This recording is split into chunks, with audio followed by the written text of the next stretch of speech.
Hi all. இன்னைக்கு நம்ம பார்க்க போகிற டாபிக் என்னன்னா க்ரோர் 1 crore எப்படி ஈஸியாக சேர்க்கறது.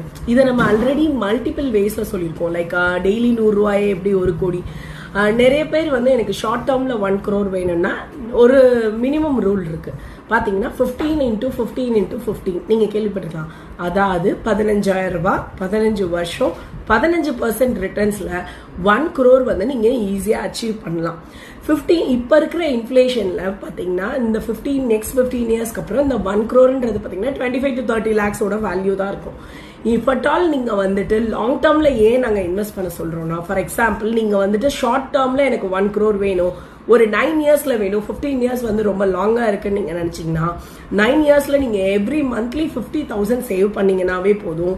9 இயர்ஸில் உங்களோட ஃபர்ஸ்ட் 1 crore ரீச் பண்ணிடுவீங்க. செகண்ட் அந்த 1 crore 2 crore ஆகிறது பார்த்தீங்கன்னா இன்னும் ஒரு 4.5 years நீங்கள் வெயிட் பண்ணால் போதும்.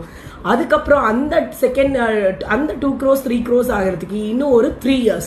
ஸோ இந்த பார்த்தீங்கன்னா எப்பயுமே அந்த ஃபர்ஸ்ட் 1 crore சேர்க்கறது மட்டும்தாங்க கஷ்டம். ஃபர்ஸ்ட் 1 crore நீங்கள் சேர்த்துட்டீங்கன்னா நெக்ஸ்ட் உங்களுக்கு ஃபர்தராக வர்ற கார்பஸ் இந்த 1 crore அவ்வளோ சீக்கிரம் உங்களுக்கு கம்பவுண்டிங் ஆகி ஷார்ட் டேர்ம்லேயே நீங்கள் ஒரு நல்ல கோலை ரீச் பண்ணலாம். SIP ஸ்டார்ட் பண்ணுங்க வித் சஞ்சனா MF Wealth. என்னோட பேஜை ஃபாலோ பண்ணிக்கோங்க, சஞ்சனா MF Wealth டீடைல்ஸ்.